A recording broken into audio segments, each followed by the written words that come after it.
এই কর্মব্যস্ত জীবনে আমরা যারা প্রতিদিন এক স্থান থেকে অন্য স্থানে ছুটে বেড়াই অথবা নিজেদের পরিবার নিয়ে কোথাও ঘুরতে যাই, তাদের একটা সাধারণ চাহিদা হলো রাস্তার ধারে একটা সুন্দর পরিষ্কার পরিচ্ছন্ন খাবারের হোটেল বা রেস্তোরাঁ। আর এই রকমই রেস্তোরাঁর সন্ধানে আজ আমরা বেরিয়ে পড়েছিলাম আমাদের দিল্লি কলকাতা হাইওয়ে ধরে। আর খুঁজতে খুঁজতেই পানাগড় বাজারে সন্ধান পেলাম হোটেল মোনালিসার। হোটেল মোনালিসা হলো একটা বড়সড় হোটেল, যেখানে রেস্তোরাঁর সঙ্গে সঙ্গে রয়েছে লজিংয়ের সুবিধাও।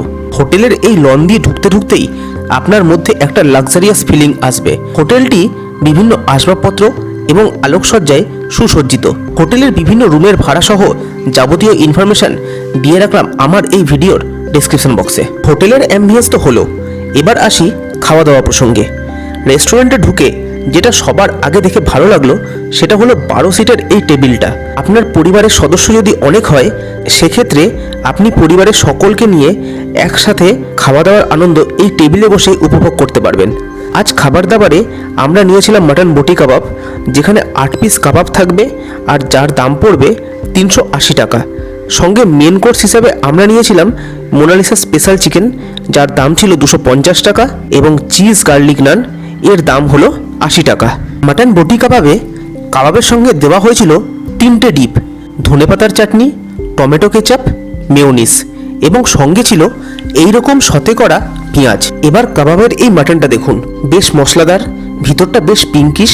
মাটনটা ছিঁড়ে ধনেপাতার চাটনিতে ডিপ করে মুখে দিতেই জাস্ট মনটা খুশ হয়ে গেল।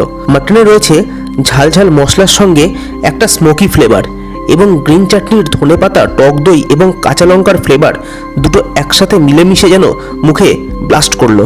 এবার আসি আমাদের মেন কোর্সের আইটেম মোনালিসা স্পেশাল চিকেনের প্রসঙ্গে। চিকেনটা মূলত তৈরি দই, পেঁয়াজ এবং প্রচুর পরিমাণে আদা কুচি দিয়ে। চিকেনটা একদম ঝাল কম এবং স্বাদ কিছুটা মিষ্টি মিষ্টি। চিকেনে রয়েছে ভরপুর আদার ফ্লেভার, তাই যারা আদা পছন্দ করেন না তাদের জন্য এই চিকেনটা রেকমেন্ডেবল নয়।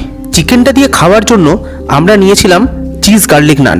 নানের মধ্যে চিজ এবং রসুন ভরপুর মাত্রায় ছিল। আর এই নান দিয়ে চিকেনটা খেয়ে দেখলাম আদা, রসুন আর ধনেপাতার একত্রিত স্বাদ মুখে বেশ ভালো পরিমাণেই লাগছে। আমাদের আজকের রাত্রিকালীন ভোজনে ডেজার্ট আইটেম হিসাবে ছিল আইসক্রিম উইথ হট গোলাপ জামুন।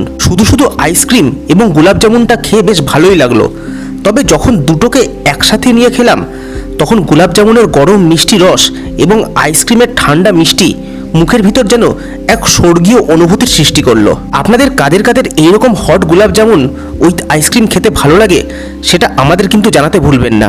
আর যারা এখনও এই কম্বিনেশন ট্রাই করেননি, তারা একবার অন্তত এই কম্বিনেশন ট্রাই করে দেখতে পারেন।